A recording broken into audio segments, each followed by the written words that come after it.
Buenas noches, ¿cómo están todos? Déjenme compartir la pantalla. Si se corta la señal, por si acaso, no se asusten, voy a tratar de volver rápido. Que está lloviendo terrible. No sé cómo me voy a ir, pero bueno.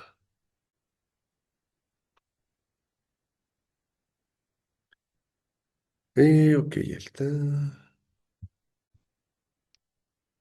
Ya.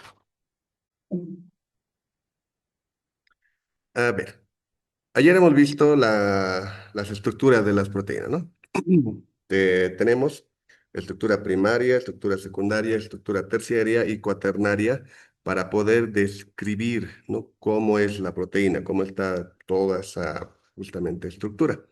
La primera estructura, la primaria, decíamos que era la secuencia de aminoácidos, ¿no? Listar qué aminoácidos va componiendo, va uniéndose cada uno al otro para formar la proteína.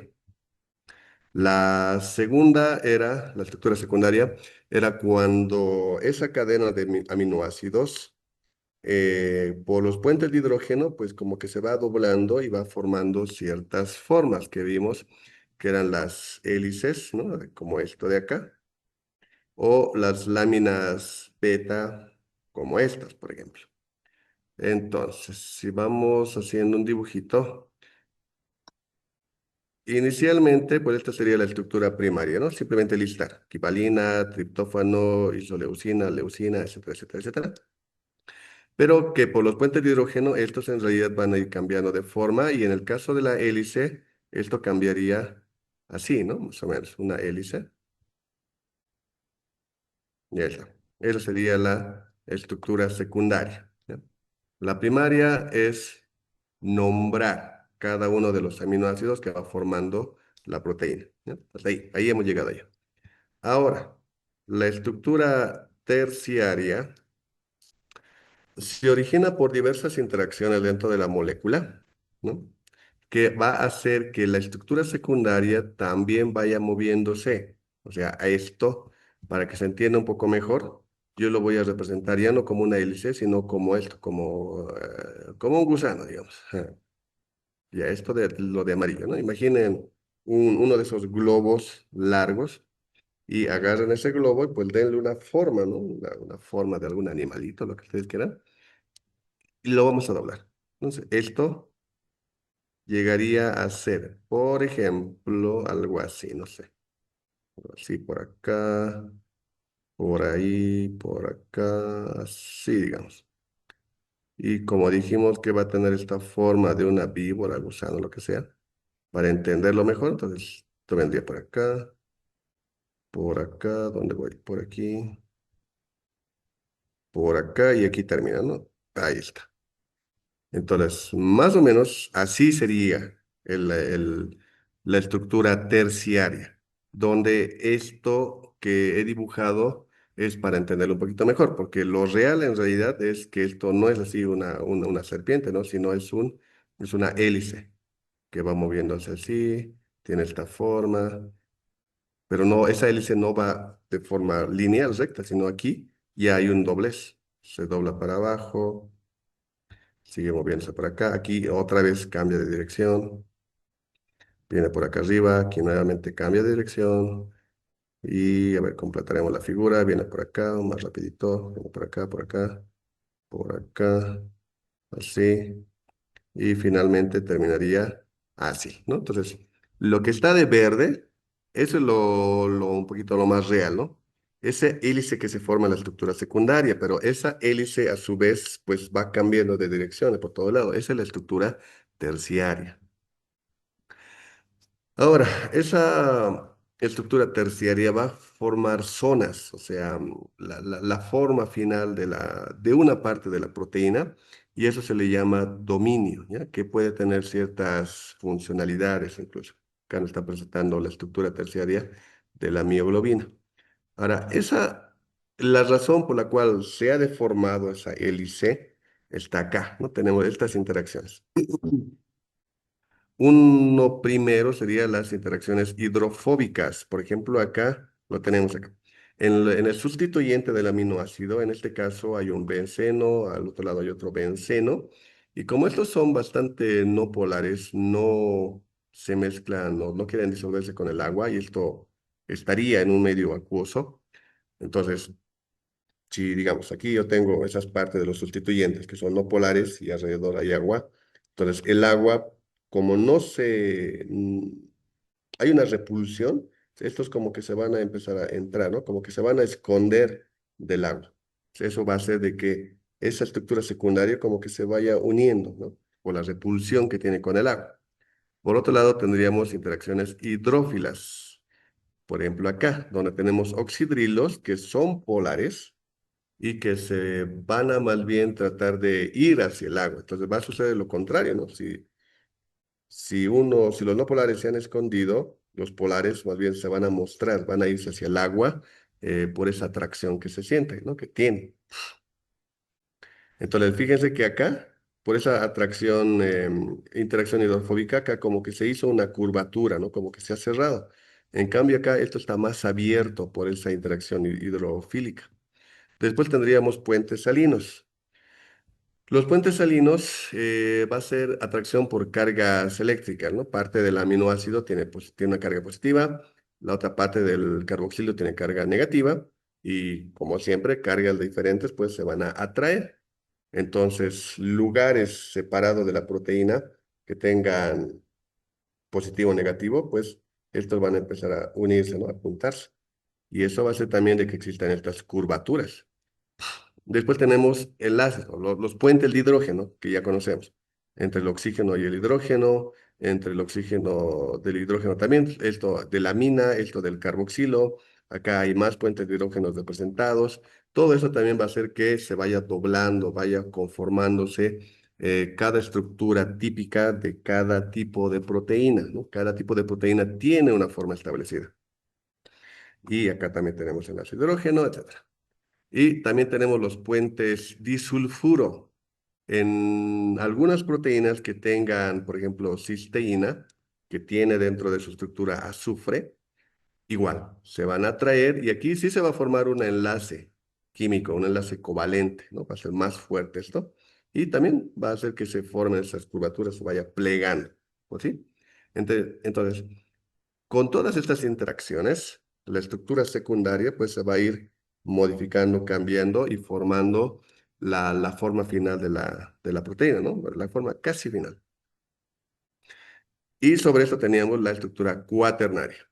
Acá podemos ver mejor. Acá tenemos la estructura primaria, que es simplemente la secuencia. Esto se va a ir formando, en este caso, una forma de hélice secundaria. Esto a su vez se va a ir modificando de dirección, formando en este caso un glóbulo terciaria. Y la cuaternaria tiene que ver cuando se unen dos o más estructuras independientes, ¿no? Estos que serían polipéptidos, a través de puentes de hidrógeno, puentes de sulfuro, interacciones hidrofílicas, hidrofóbicas, ¿no? Lo que hemos visto. Entonces, esto le hemos denominado también dominio, ¿no? O sea, es una parte que ya se ha formado y esta parte esta estructura, este paquete, se va a unir con otros más. Por ejemplo, acá, esta es la hemoglobina. Esto está acá, ¿no? Nota. Pero aquí hay otro igualito. Y acá hay otro un poco diferente y a este lado otro también. Entonces, esas cuatro estructuras, ¿no? Se han ido uniendo y ahí es donde se forma la estructura cuaternaria, ¿no? Es esa disposición de cada estructura terciaria, ¿no? De cada dominio que se ha ido plegando, se ha ido juntando, ¿ya? Entonces, al final, esta es la proteína final. Estructura cuaternaria, terciaria, secundaria, ¿no? Forma de hélices, y la primaria. ¿Cuáles son las enzimas que conforman la proteína? ¿Ok? Esas serían las estructuras.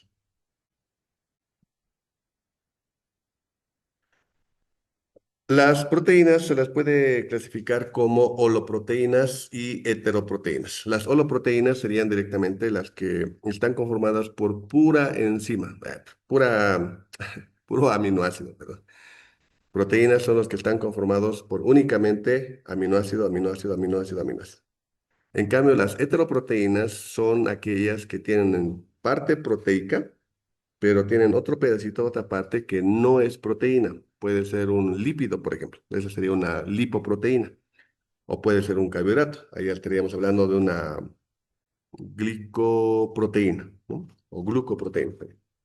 Entonces, parte proteína, parte otro tipo de sustancia. Después, según la forma, lo podemos clasificar en fibrosas y globulares. Las fibrosas serían como estas. La estructura secundaria, ¿no? Todas esas secuencias como que se van entrelazando ellas y forman una especie de fibra justamente.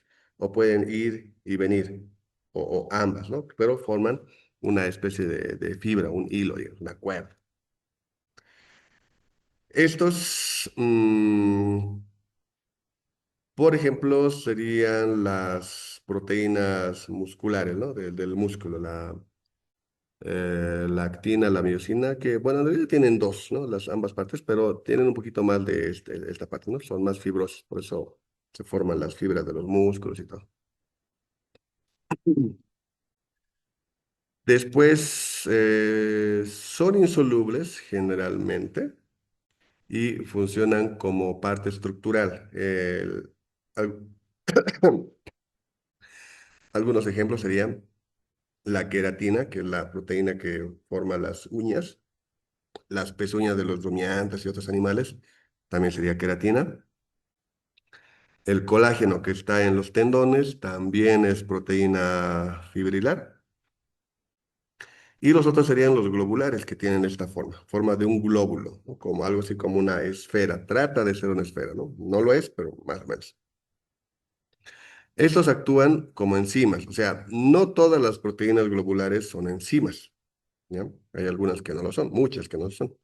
Pero sí, todas las enzimas son proteínas globulares, son de esta forma, no hay enzimas así. También son hormonas, son proteínas transponedoras o transportadoras. Nos dan también algunos ejemplos como la ribonucleasa. Todas las enzimas acaban en asa, por si acaso, ribonucleasa, que va a romper el ARN. Insulina, que tiene que ver con el equilibrio de azúcar, la glucosa en la sangre. ¿Qué más? La mioglobina, que es la que transporta el oxígeno, la proteína que está en la sangre también.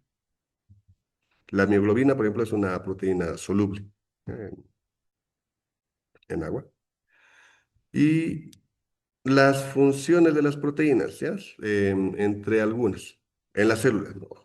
Provee rigidez estructural, controlan la permeabilidad de la membrana, regulan concentración de metabolitos, se unen a otras biomoléculas para poder transportar, como dice acá, se encarga de las defensas porque las inmunoglobulinas, lisosimas, peptidasas son proteínas, ¿ya? Ahora, hay un proceso, un fenómeno que se llama desnaturalización, ¿ya? De las proteínas. Esto de la desnaturalización implica que se modifiquen, que se cambien la estructura secundaria, la terciaria y la cuaternaria. Cuando cualquiera de esas tres, una o todas, cambia, a eso se le llama desnaturalización. Y menos la primaria, ¿no? La primaria no, sí, porque si se modifica la primaria significa que la proteína se ha roto o estamos generando otro tipo de compuesto, ¿ok? Solamente la secundaria, terciaria, cuaternaria tiene que modificarse. Eso es desnaturalización. Esta desnaturalización va a suceder cuando hacemos cambios de pH o apliquemos calor, ¿no? Tratamiento térmico. Entonces, acá vamos a hacer otra pizarrita. Entonces, yo tengo una proteína, ¿no? Que va a tener esta forma. Sí, una proteína globular, digamos. Así. Entonces, yo le voy a aplicar tratamiento térmico severo, o sea, altas temperaturas o mucho tiempo, ¿no? En esa temperatura. O también puedo aplicar cambios de pH. Yo le puedo introducir ácido, ¿no? o alguna base, un hidróxido, algo que va a hacer que el pH o bien disminuya o vaya aumentando. Entonces, cuando esta temperatura es muy alta o este pH ha cambiado demasiado, vamos a provocar la desnaturalización de la proteína. Eso significa que ya no va a tener esta forma, va a quedarse de repente así, ¿no? Para dar un ejemplo nada más. Entonces, noten que esto ha cambiado a esto, es totalmente diferente, se ha desnaturalizado. Ejemplo de desnaturalización sería la cocción de los alimentos, ¿ya? Ahora, otra cosa. La desnaturalización de los alimentos depende del contexto, depende de lo que está sucediendo. Puede ser algo bueno, algo beneficioso, o puede ser algo perjudicial. Como acá en el ejemplo donde están dando cocción de los alimentos, ahí es algo benéfico, porque sucede que muchos de los alimentos, carne, por ejemplo, cuando lo consumimos, ¿no? Si es que lo consumiéramos crudo, las proteínas no están desnaturalizadas, pero pasa que nosotros no vamos a poder absorber de buena manera las proteínas. Eso significa que por más carne cruda que estén comiendo, no van a desarrollar masa muscular, ¿no? Para aquellos que hacen ejercicio, por ejemplo, porque no lo vamos a poder absorber bien. En cambio, si lo cocemos, si le hacemos la cocción, lo vamos a desnaturalizar las proteínas de la carne y de esa forma desnaturalizada lo vamos a absorber, lo vamos a asimilar mucho mejor. Entonces vamos a poder obtener mayor masa, ¿no? Entonces, por eso es bueno la cocción de los alimentos. Aunque claro, si nos pasamos del tratamiento térmico ya empezamos a degradar las proteínas, las rompemos y eso es otra cosa, ¿no? No hay que exagerar. En eso entonces sería algo bueno. Después, otro ejemplo, elaboración de la leche, elaboración, ¿sí? Donde el ácido láctico desnaturaliza la proteína de la leche. Am, Cuando tenemos leche y lo dejamos ahí a la intemperie, pasa que se le van a, y eso hemos hablado ayer, creo, van a introducirse las bacterias, ¿no? Lactobacillus, por ejemplo, van a consumir la lactosa, van a generar ácido láctico, ese ácido láctico va a hacer de que el pH vaya disminuyendo, se va a formar ácido, pH más ácido, y ya vimos ayer que los aminoácidos pueden tener carga positiva, carga negativa, depende del pH, y cuando llega a una forma similar, o sea, va a tener una carga positiva y negativa en la misma estructura, llegamos al punto isoeléctrico. Y ahí es donde llegamos a su mínima solubilidad, se va a precipitar. Entonces, cuando la bacteria produce ácido láctico y este ácido láctico disminuye el pH, va a hacer de que la proteína, la caseína, se modifique, se va a desnaturalizar, ya, va a cambiar su estructura y por eso justamente ya no es soluble, ¿no? Se vuelve insoluble, precipita y listo, ¿no? Se nos cortó la leche. Hicimos queso. Otro ejemplo, ¿no? Después, el etanol y alcohol isopropílico en la desinfección de las heridas. Esto sería algo beneficioso también, porque las bacterias, los microorganismos tienen también, ¿verdad? Proteínas. Entonces, cuando entran en contacto con estos alcoholes, las proteínas ahí de las bacterias se van a desnaturalizar. Por lo tanto, no van a funcionar y la pobre bacteria se va a morir, ¿no? Entonces, para nosotros es bueno. Lo que sí no sería bueno es que las proteínas que cumplen funciones dentro de nuestro organismo, en todo el metabolismo, todas las reacciones químicas que tenemos, se modifiquen, porque cada proteína tiene una función, ¿verdad? Y esa función también está relacionada con la forma que tiene. Ahora, si las proteínas se desnaturalizaran, cambiaran de forma, ya no cumplirían la función que tienen que realizar. Por lo tanto, tendríamos muchos problemas. Por eso justamente el cuerpo tiene la homeostasis, ¿no? Trata de regular el pH, porque imaginen que el pH cambiara muy fácilmente en la sangre, las proteínas de la sangre se desnaturalizarían, ¿no? Y listo, la persona se muere. Y lo mismo con la temperatura. Otro ejemplo, bueno, para nosotros el chantilly. Para hacer chantilly, agarramos la leche, le agregamos, lo vamos batiendo y le colocamos limón, ¿verdad? Para los que alguna vez hicieron esto. El limón tiene ácido cítrico. El ácido cítrico va a hacer que el pH disminuya y, ¿qué creen? Va a desnaturalizar también la caseína de la leche. Pero que esa va a ser de que este chantilly pues tenga esa textura, ¿no? Que ya conocemos. Porque también las proteínas tienen otras funcionalidades, ¿no? Aparte, eso ya desde el punto de vista industrial, ¿no? ¿Qué más? Y hablando de las enzimas son proteínas, decíamos, ¿no? Todas las enzimas son proteínas. Son proteínas globulares que tienen esa forma como de pelotita, ¿no? Como de esfera. Y lo que hacen estas enzimas es actuar como catalizadores. Un catalizador, ya sabemos, es una sustancia que va a incrementar la velocidad de reacción química. A una reacción que tarda demasiado, el catalizador va a hacer de que se realice de forma muy rápida. Entonces, todo nuestro metabolismo, o al menos casi todo nuestro metabolismo, funciona con enzimas. Una enzima agarra un sustrato, una sustancia, lo cambia, lo parte, lo une, lo modifica y así.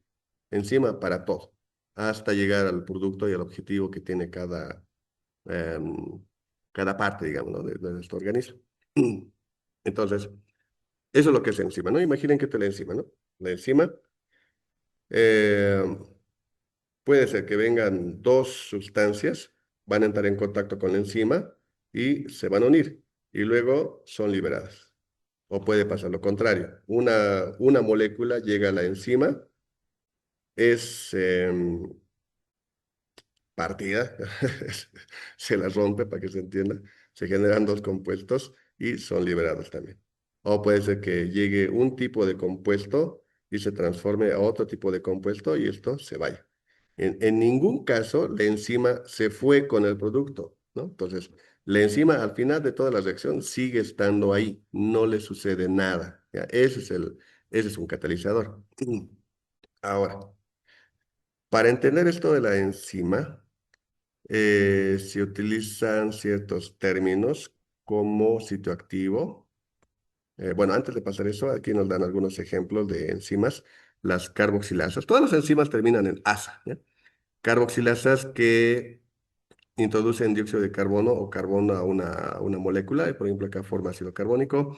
Las sintetasas que enlazan dos moléculas, ¿no? Lo que decía, vienen dos y se unen.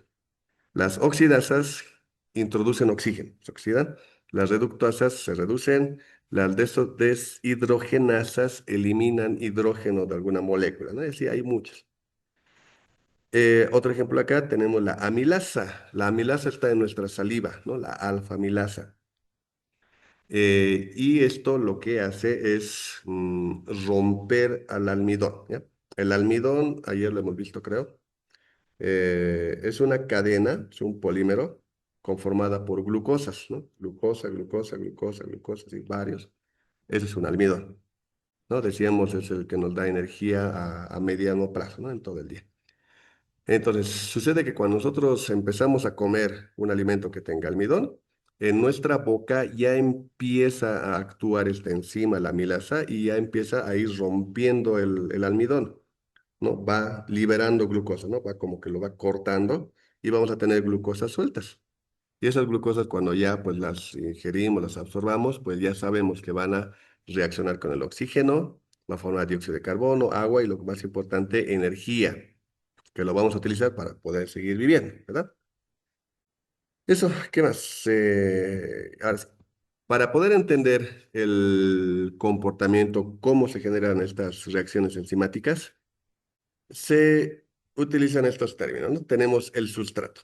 El sustrato son las moléculas con las que las enzimas pueden unirse, o sea, van interactuando. Yo decía, aquí tenemos la enzima, viene el compuesto, le decía, ¿no? Entonces, ese compuesto que viene hacia la enzima, este es el sustrato, así se le llama, al compuesto que va a ser afectado por la enzima y va a ser, pues, roto o de repente va a ser unido o lo que sea, ¿ya? Ese es el sustrato. Es donde actúa la enzima, al compuesto donde actúa la enzima. Y luego tenemos el sitio activo.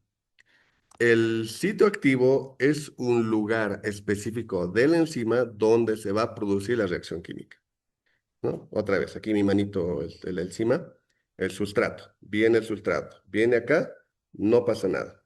Viene por acá, no pasa nada. Acá no sucede nada. Llega acá, aquí sí va a pasar algo. Se va a producir la reacción y se va. Entonces, hay un lugar único en la enzima donde realmente se produce esta reacción, ¿ya? Y a eso se le conoce también como modelo llave cerradura. ¿Por qué sucede? ¿Ya? En estas figuritas se va a entender. Esta va a ser mi enzima, ¿no? Esto que parece un Pac-Man. Y acá tengo mi sustrato. Entonces, sucede que este sustrato, esta parte, tiene una forma con un ángulo de 90 y este también. Entonces, viene el sustrato y encaja perfectamente con la enzima y se va a generar la reacción enzimática, ¿no? Acá, sea cual sea la reacción y esto, bueno, después se va a ir. Ahora, por ejemplo, si yo coloco acá otro sustrato, otro compuesto químico que tenga esta forma circular y esto va a ir donde la enzima, acá, aquí, y se va a depositar acá. Entonces, ¿se va a producir una reacción enzimática? Pues no, porque no encaja, ¿no? Este sustrato no es para esta enzima. La enzima no le va a hacer nada, porque no es para eso, ¿no? No, es llave cerradura. Es como para una cerradura, hay solamente una única llave. Entonces, es algo similar. Este sí va a reaccionar. Este no va a reaccionar, ¿no? Porque no es. Entonces, esa característica hace de que existan enzimas que son un poco más, funcionan para un grupo de compuestos, ¿no? Por ejemplo, las lipasas son enzimas que atacan a cualquier tipo de lípido, aceite, grasa. Pero hay otro tipo de enzimas, por ejemplo, la lactasa, que únicamente funciona con la lactosa, nada más. Con el único que reacciona es con la lactosa. En cambio, las lipasas reaccionan con cualquier tipo de aceite o grasa, ¿no? Con lípidos, por ejemplo. Ahora, acá nos dice, la actividad de la enzima depende de la temperatura. Una enzima tiene una temperatura óptima para funcionar, ¿no? La gráfica sería así, ¿no? Si hacemos actividad enzimática versus temperatura, tenemos una temperatura donde va a funcionar de mejor manera, va a ser rápido esas reacciones. Si nos alejamos de la temperatura, sea hacia el lado caliente o hacia el lado frío, esa actividad va a disminuir, es decir, más lentamente va a generar esa reacción. Y si nos pasamos en el tratamiento térmico, es decir, en la temperatura que le estamos aplicando, vamos a llegar incluso a desnaturalizar la proteína, ¿no? Vamos a empezar a cambiar la estructura. Y bueno, si no exageramos con la temperatura y luego la enfriamos, la proteína puede volver a generar nuevamente la forma original. Pero si pasamos un límite, ya la proteína se desnaturaliza completamente y ya no vuelve a ser lo mismo, ¿no? La hemos desnaturalizado. La enzima ya no va a generar esas reacciones enzimáticas. Lo mismo va a pasar con el pH. Hay un pH óptimo. Pueden buscar en el internet tablitas, ¿no? Para la alfamilasa, por ejemplo. ¿Cuál es su temperatura y pH óptimos? Con el pH entonces igual. Hay un pH óptimo. Si lo hacemos más básico o lo hacemos más ácido, esa velocidad con la que trabaja va a disminuir. Y si exageramos también, la vamos a desnaturalizar y la enzima ya no va a funcionar, ¿no? Ya no va a generar esa reacción. Después, una mayor concentración de sustrato favorece la actividad, ¿no? Si hay más que van a ir a entrar en contacto, pues más rápido también se va a generar la reacción. Y también existen inhibidores, ¿no? Dentro de los alimentos incluso que pueden parar esa reacción enzimática. Ahora, para entender esto de la desnaturalización, decíamos, una enzima tiene un sitio activo, por ejemplo. Digamos que esto va a ser el sitio activo, ¿no? El conformado por esta parte de la molécula, por esta parte acá, esto de acá, ¿no?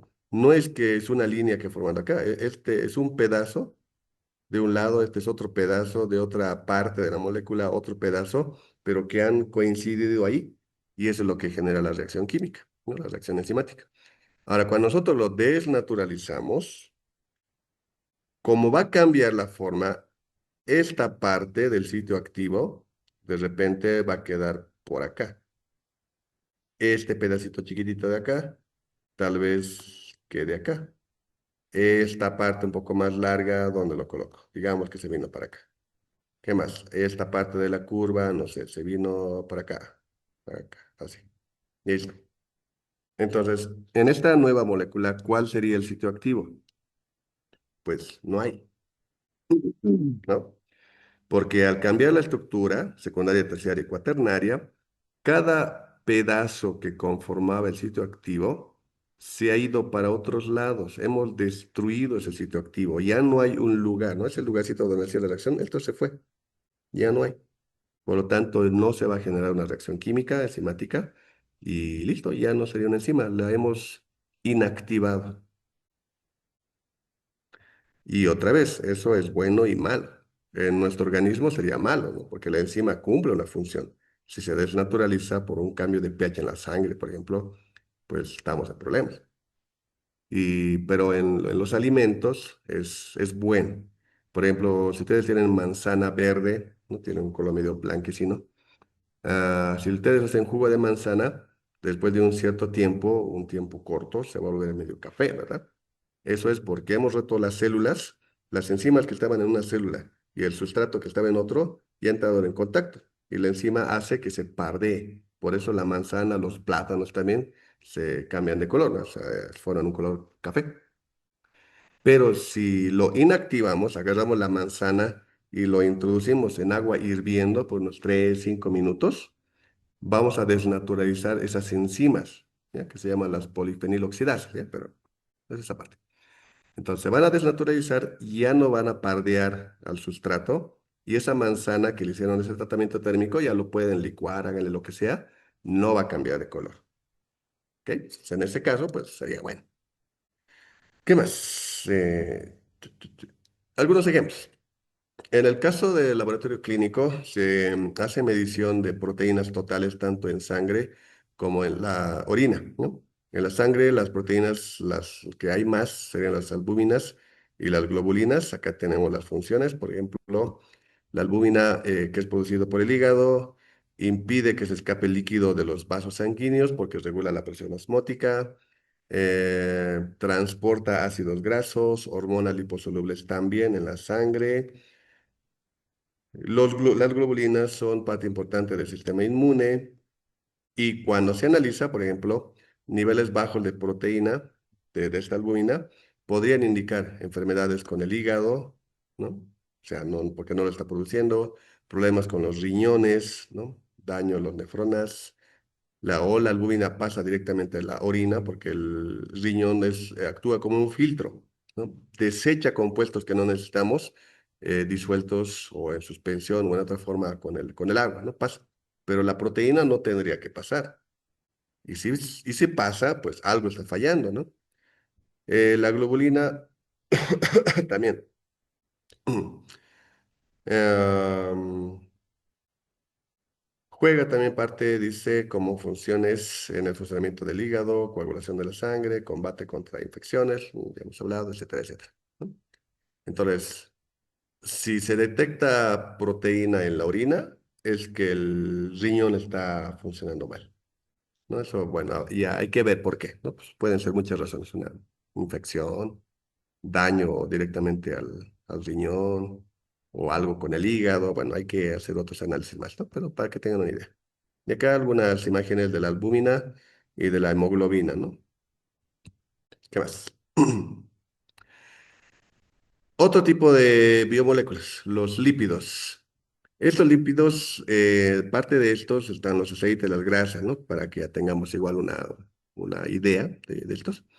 La mayor característica es que es posible disolverlos en solventes orgánicos, no polares, ¿no? Por ejemplo, éter de petróleo, que es un líquido transparente, es un poco denso, se volatiliza fácil y en laboratorio se lo utiliza para poder disolver las grasas y analizar, ¿no? Por ejemplo, un alimento cuánto de grasa tenía. Entonces, el lípido, el éter de petróleo fácilmente lo va a disolver, ¿no? Todas las grasas, aceites y demás.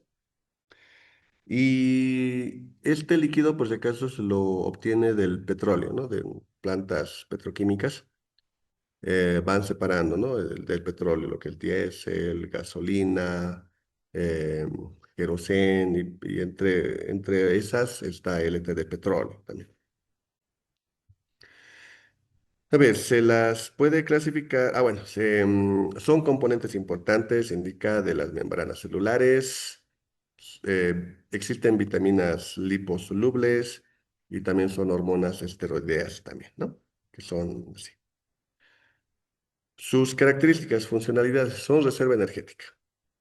Cuando nosotros consumimos grasa, lípidos o carbohidratos en exceso, la energía que estamos introduciéndonos la tenemos que gastar, ¿no? Y si no la gastamos con actividad física, pues se van depositando, ¿no? Como tejido adiposo ahí en nuestros estómago, piernas, brazos y todo. Y ahí es donde una persona ya pues engorda, ¿no? Eh, entonces, cuando una persona no almuerza, el cuerpo tiene que seguir funcionando, va a obtener esa energía de esos lípidos, ¿no? Entonces ahí esa capa de grasa, de lípidos que se puede tener una persona, pues va disminuyendo, ¿no? Porque se lo va consumiendo. Pero ojo que también la proteína da energía, así que no es simplemente dejar de comer, porque si dejamos de comer, ya una parte de la grasa sí va a disminuir, pero la energía también se la va a obtener de la proteína, o sea, de nuestros músculos. Por lo tanto, una persona no simplemente va a disminuir su parte lipídica, la grasa, sino también sus músculos van a ir bajando, van a ir reduciendo, ¿no? Después, cubierta protectora sobre superficie de organismos, como ejemplo los osos polares, ahí, ¿no? Para que puedan aguantar las temperaturas frías. Son componentes estructurales de membranas biológicas, como las membranas plasmáticas, indica. ¿Mm? Acá se puede clasificar en dos, las que son semejantes a grasas y ceras, los triglicéridos, y los que son semejantes al colesterol, como este, por ejemplo. Ahorita vamos a ver esto de acá. Y así. Ups. Los, los componentes más básicos de los lípidos serían los ácidos grasos, ¿ya? Estos son los que van conformando los aceites y las grasas. Ahorita lo vamos a ver. Los ácidos grasos son ácidos carboxílicos directamente. Hemos visto química orgánica, ya sabemos que es un ácido carboxílico. No tiene un grupo carboxilo y hay una cadena hidrocarburífera. Eso es. Solo que tienen que tener número de carbonos par. Esa es una característica, no hay impar. Y podemos tener ácidos grasos saturados, como esto de acá, ácido láurico, palmítico, donde vemos esto, ¿no? No hay dobles enlaces, todo es enlace simple, y eso significa que estos no van a reaccionar fácilmente. Después tenemos los insaturados, donde tenemos un doble enlace. Esto sí va a hacer que reaccione. Y tenemos los poliinsaturados, donde tenemos más de dos dobles enlaces, ¿no? Como el ácido araquidónico. Y ahí podemos ver en qué tipo de alimentos están. Entonces, desde el punto de vista nutricional de la salud, estos son los que van a generar problemas en la salud. Estos am, van rellenando las venas, no sé si se consume demasiadas grasas, lo van tapando, ¿no? Aterosclerosis, problemas cardiovasculares, presión alta, etcétera, etcétera. Y los que tienen doble enlace son los buenos. Bueno, aunque no todos, ahí te vamos a ver, ¿no? Pero estos generalmente, depende del tipo de ácido graso también, puede hacer el efecto contrario, puede ir limpiando más bien las grasas que están en las venas.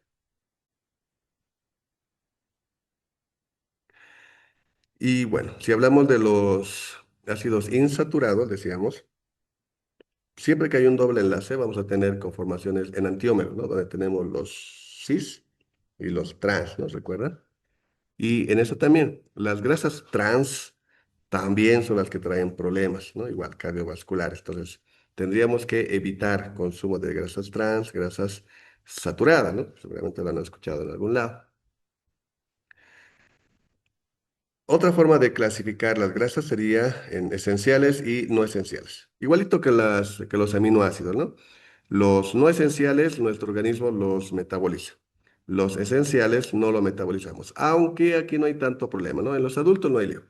En los niños recién nacidos, ahí sí. Bueno, más que recién nacidos, los niños. Donde sí, hay que tener una buena alimentación para eso. Cuando ya va creciendo, como les digo, ya no hay tanto problema. Aquí nos dan otros ejemplitos también.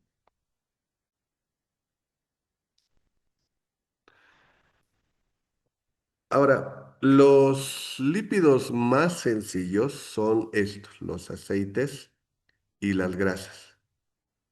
Su nombre técnico, su nombre más químico son triglicéridos, ¿no? O triacilglicéridos. De cualquiera de los dos está bien. Entonces, eso. Esto que ven acá, esto es un aceite o esto es una grasa, también, cualquiera de los dos. Entonces, veamos qué es. Un triglicérido, un aceite o una grasa, es cuando un glicerol, porque acá no se nota porque aquí hay una línea, entonces un glicerol, o sea, aquí había oxidrilo, oxidrilo, oxidrilo, ¿no? Un polialcohol. Entonces, ese oxidrilo se va junto con el hidrógeno que había acá. Este es un grupo carboxilo, ¿no? En el ácido. Entonces, el hidrógeno que había acá del grupo carboxilo se fue con el oxidrilo que había acá en el glicerol y fueron a formar agua. Y de esa manera se ha unido el ácido graso con esta parte del glicerol. Otro ácido graso también acá, otro ácido graso acá. Ese es un triglicérido, ¿ok? Y eso sería, eres un aceite, es una grasa. Entonces, si les preguntan, ¿qué es un aceite, qué es una grasa? Es un triglicérido. O sea, son ácidos grasos que se han unido a un glicerol. Esa sería su definición técnica, química, ¿no? La más ruda. ¿Qué más? La mayoría de las grasas son aceites, son mezclas de trigliceroles, así también, que contienen dos o tres ácidos grasos diferentes. ¿Ya? ¿Estamos bien? Después, y la diferencia entre un aceite y una grasa, por si acaso, es que el aceite es un triglicérido que a temperatura ambiental, la normal, está como líquido. Y las grasas, lo contrario, ¿no? Es un triglicérido que a temperatura ambiente está como un sólido. Ahora, eso depende de estos. ¿Qué tipo de ácido graso se habrá unido al glicerol? Eso define si va a ser aceite, grasa o qué tipo de ácidos de aceite será, ¿no? Las ceras. Las ceras es un ester formado por un ácido graso, muy igualito que esto, pero con un alcohol, ya no con un glicerol, solamente con un solo alcohol, pero que tiene una cadena larga. Y eso le va a dar otras características. La cera es bastante repelente del agua. Y eso lo podemos encontrar, por ejemplo, en las plumas de las aves, ¿no? Por eso las aves entran al agua, ¿no? A cazar, entran y luego salen directamente a volar y no se mojan, no les pasa nada. ¿No? Eso es porque están cubiertos de cera. La cera también se utiliza en fruta, por ejemplo, las manzanas. Como las manzanas son delicadas, se les coloca cera para que si está en un ambiente húmedo, no se formen gotitas ahí dentro de o por fuera de la manzana, porque esas gotitas pueden generar crecimiento microbiano y eso van a ir atacando a la manzana y pues va a perder su calidad. Si lo recubrimos con cera, pues el agua simplemente va a resbalar, es una pared protectora. Pero si ven una manzana, me traten de ahí rascarle un poquito, van a ver que sale como una especie de, algo así como una grasita, digamos. Esa es la cera.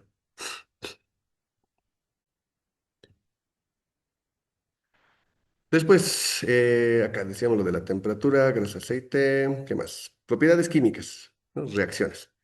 Tendríamos la hidrogenación o hidrogenización. Esto es cuando tenemos un ácido graso insaturado, o sea, tiene un doble enlace, lo vamos a hacer reaccionar con hidrógeno. Este hidrógeno se va a depositar acá y acá, como vemos aquí. Entonces, estamos destruyendo el doble enlace y lo estamos saturando de hidrógeno, ¿no? Le estamos metiendo hidrógeno, lo estamos hidrogenizando. Esto lo emplean las empresas, las industrias, para que su producto alimenticio no tenga dobles enlaces y solamente tenga esto. Porque sabemos que estos son reactivos, por lo tanto, alimentos que tienen este tipo de grasas van a durar menos, porque rápidamente van a reaccionar. En cambio, si tenemos grasas de este tipo, sabemos que los alcanos no reaccionan fácilmente. Entonces, esto va a durar más, esto va a durar menos.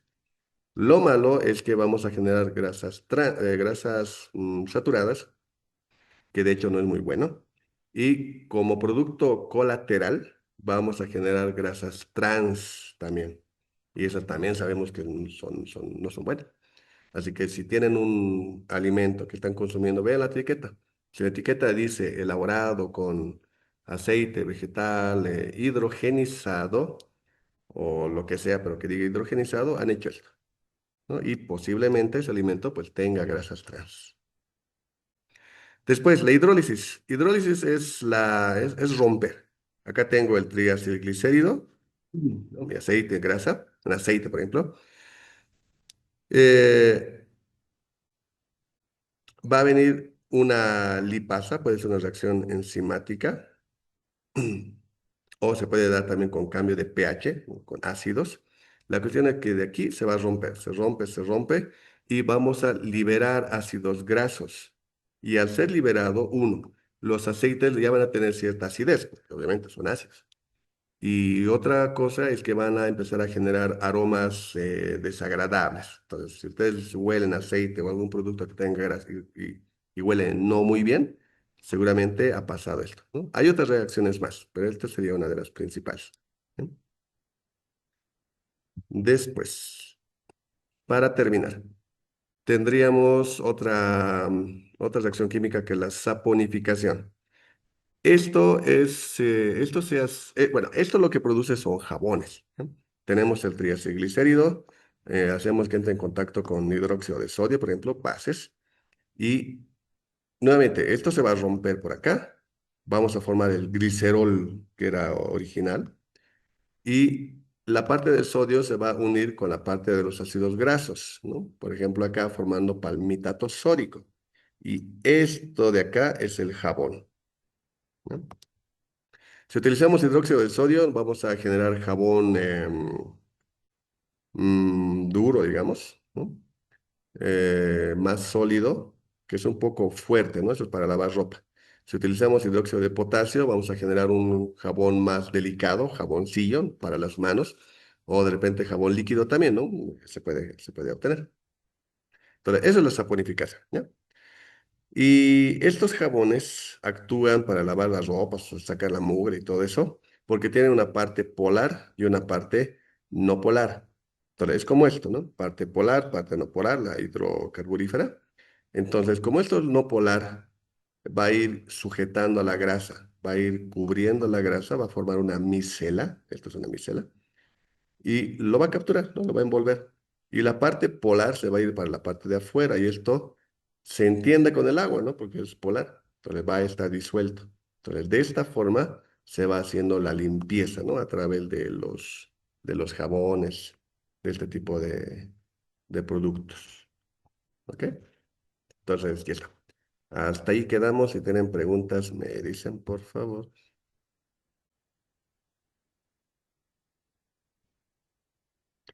Y si no, pues me voy.